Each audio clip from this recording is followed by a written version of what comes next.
Welcome to Life Stories, where the people who love you most can sometimes hurt you the deepest. Imagine sacrificing your dreams to save your family only to be locked out of the very house you've been paying for. That's exactly what happened to one woman when a single text from her mother shattered everything she thought she knew about loyalty, love, and blood ties. What would you do if the people you trusted most turned you into an outsider in your own story? This is a raw, emotional journey of betrayal, awakening, and one woman's powerful decision to finally choose herself. The ending?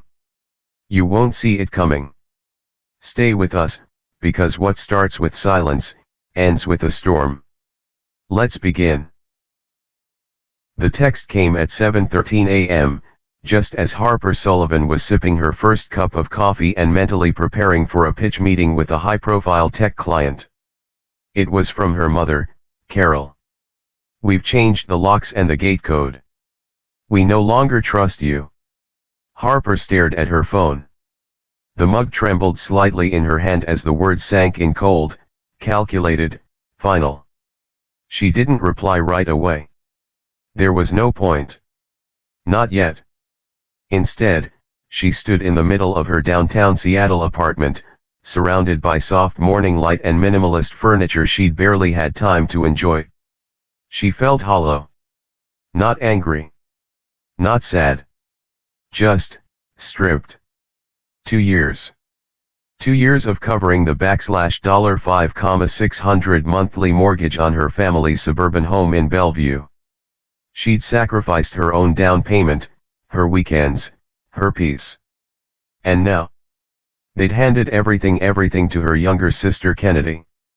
Kennedy, the golden girl. Reckless, magnetic, forever adored. The one who crashed cars and relationships with equal ease, who drifted from job to job like responsibility was a virus she was immune to. Carol and Thomas, their parents, always said she just needed more support. More understanding. Harper, on the other hand? She was the dependable one. The strong one. The one who didn't need anything. Except maybe once she had. Growing up in the Sullivan household had always felt like living inside someone else's story. The walls were filled with Kennedy's childhood artwork, Kennedy's trophies, Kennedy's laughter. On Harper's birthdays, they bought her books and sweaters. For Kennedy, there were pony rides and backyard magicians. Carol used to say, "You're our rock, Harper. You don't need all that fuss." But rocks, too, crack under pressure. It was Harper's grandparents, quiet, kind, and always observant, who had left the family home to everyone collectively. An equal share. A silent correction to years of imbalance. Harper saw it as a gesture of hope. That one day, the family might finally feel like a home. So when Thomas and Carol sat her down over roast chicken and wine 3 years ago, explaining the looming foreclosure, Harper didn't hesitate. "I'll cover the mortgage," she had said. "Just until you get back on your feet." They thanked her, sort of. There were no tears, no gratitude. Just a sense of relief so familiar it felt rehearsed. Harper should have known then. But she couldn't let that house go. It held echoes of her grandfather's humming in the garden, her grandmother's cinnamon rolls on rainy days. Memories she didn't trust Kennedy to preserve. So she paid. Every month. Without fail. She was standing in the rain outside the Bellevue house the night before the locks changed. Not to confront them. Just, to look. To remember why she was still trying. The porch light flicked on. A silhouette appeared behind the curtains. Then disappeared. And now she was the threat. Harper finally responded to the text. "Understood. Very smart. But I think you overlooked one thing." She didn't say what that one thing was. Not yet. Ryan found her sitting on the floor that night, legs folded under her, surrounded by unopened mail and silence. "They locked me out," she whispered, almost like she was apologizing. They actually locked me out. Ryan didn't speak. He just crouched beside her, wrapped his arms around her, and let her fall apart. What they didn't know, what no one knew, was that Harper had kept every receipt. Every bank transfer. Every text from the day she took over the payments. Including the one from Thomas that read, "Thanks again for covering us until we recover financially. We'll make it right once things stabilize." That message, sent casually one spring morning, would change everything. Because Harper wasn't just walking away.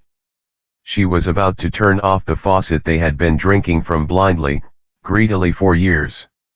And when she did, the entire illusion of their perfect family would collapse like a paper house in the rain.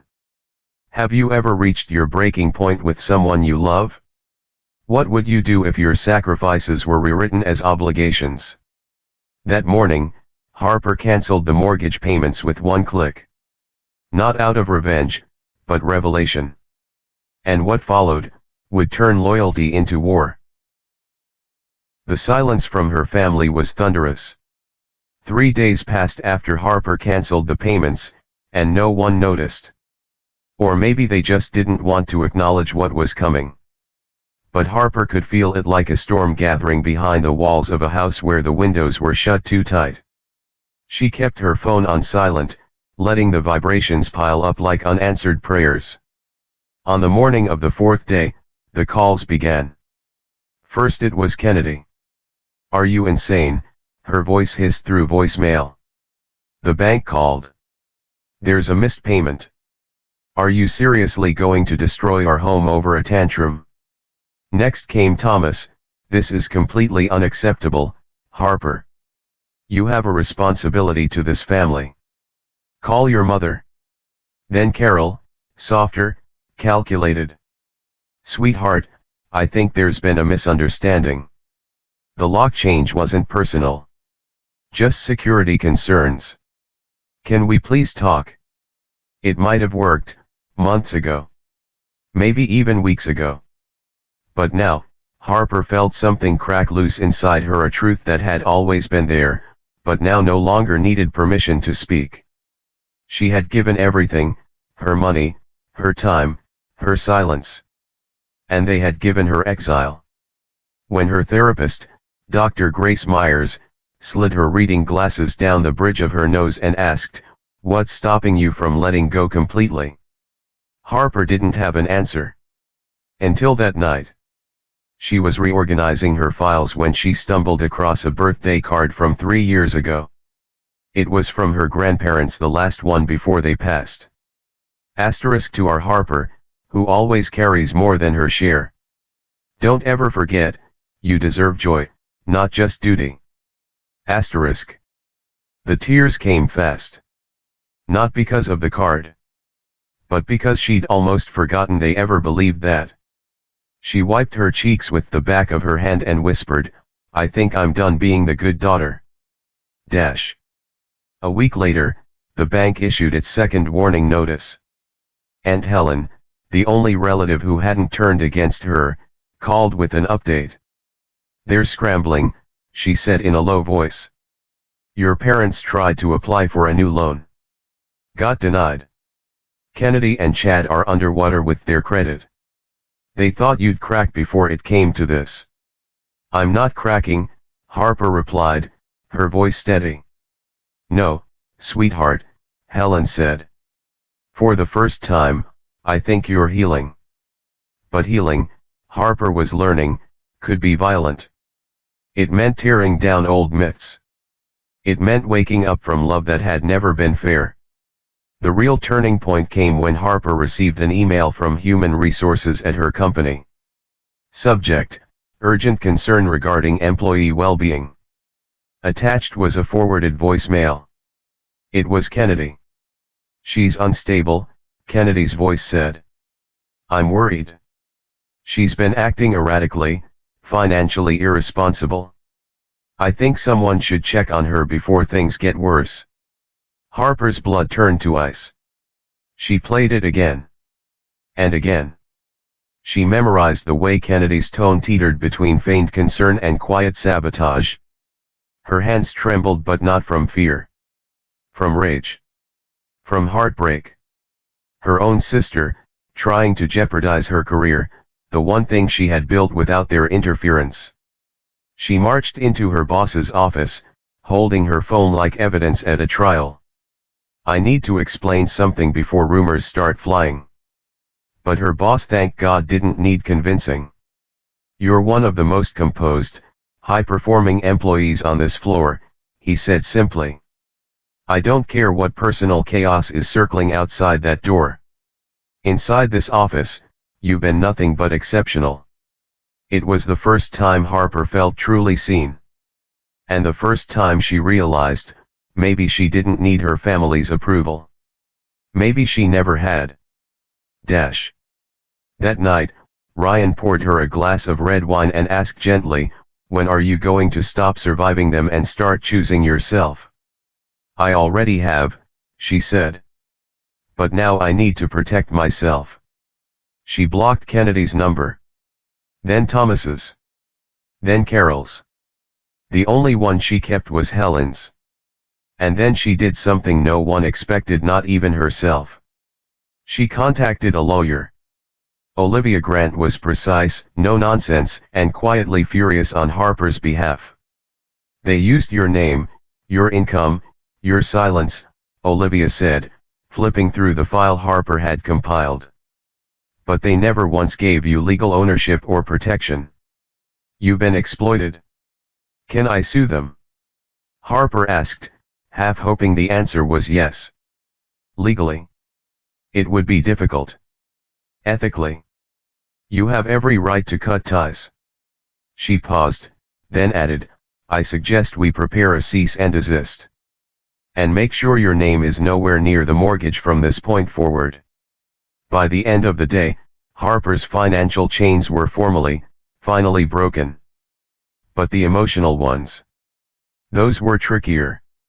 She sat with Dr. Myers the next day and confessed, I'm not angry anymore. I'm just tired. And sad. They would have let me go bankrupt for that house. And I don't even think they would have felt guilty. Dr. Myers didn't respond immediately.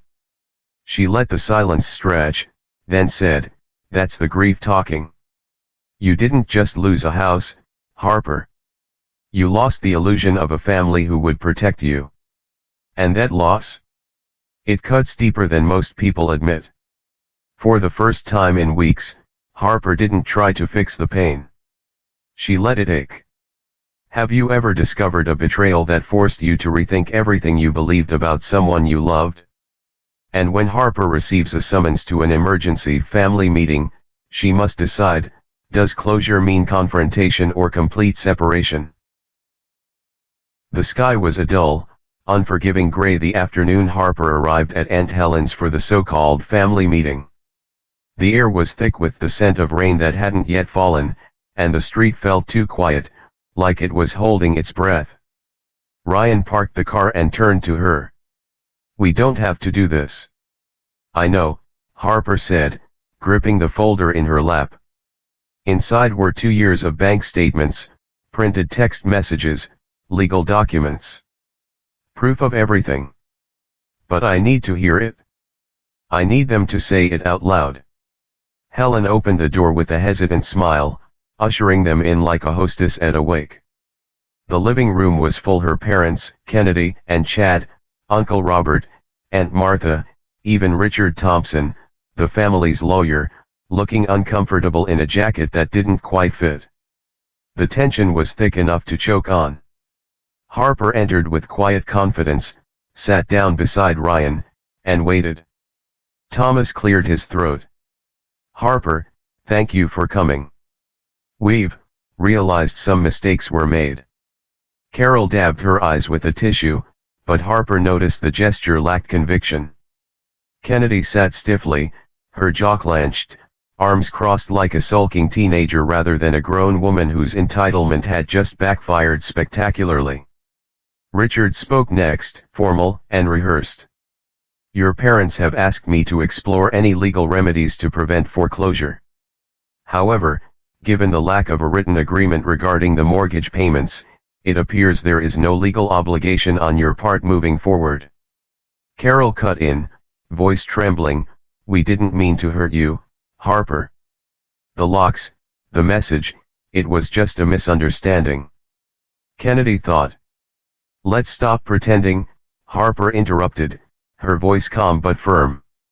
She opened the folder and pulled out a printed text. "This is what I received. Asterisk, we changed the locks.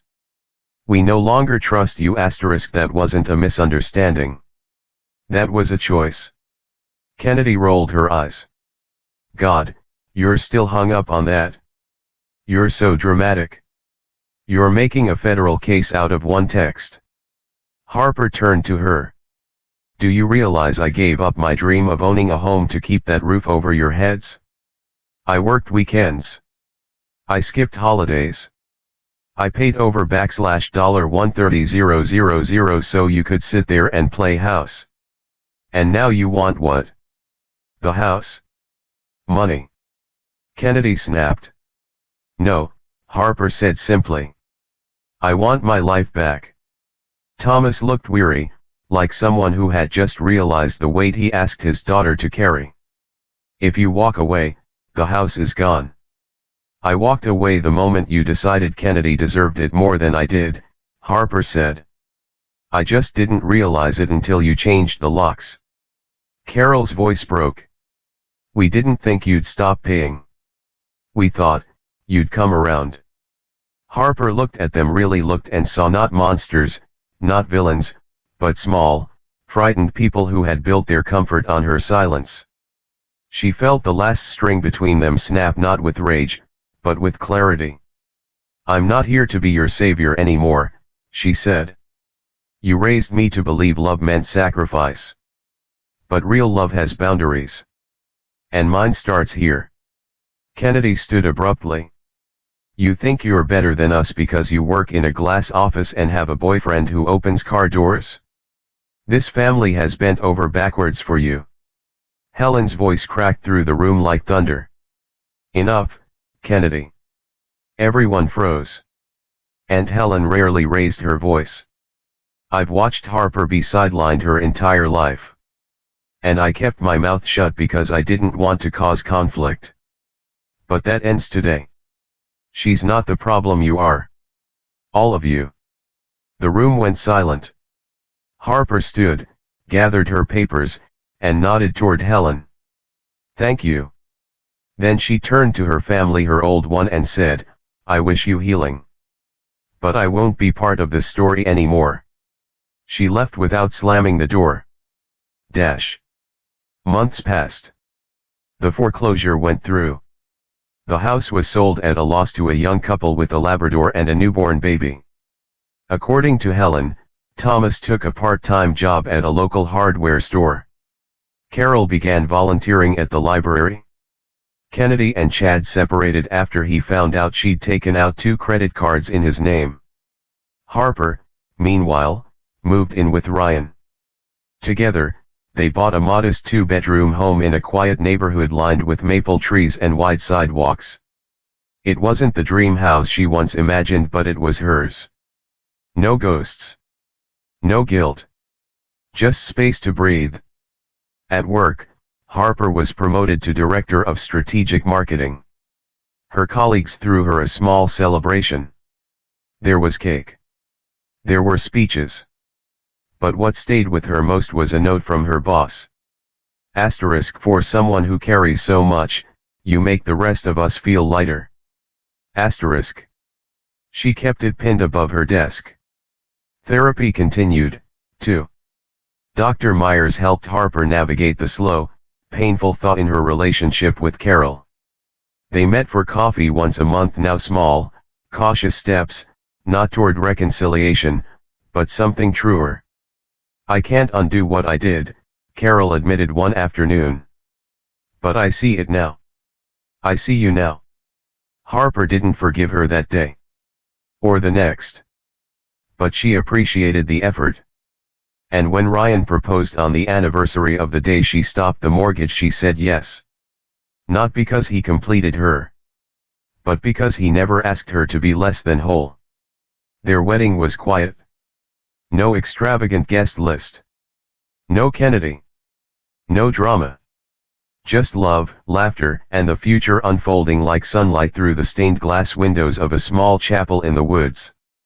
During the vows, Harper looked at Ryan and said, "You taught me that love doesn't demand my silence. It listens." He squeezed her hands, and said, "And you taught me that sometimes the bravest thing you can do, is walk away." They kissed. And the past let go. What part of Harper's journey resonated with you the most? Comment 100 if you felt this story deep in your heart. Where are you watching from today? Share this story with someone who needs to be reminded that choosing yourself isn't selfish, it's survival. Thank you for watching Life Stories.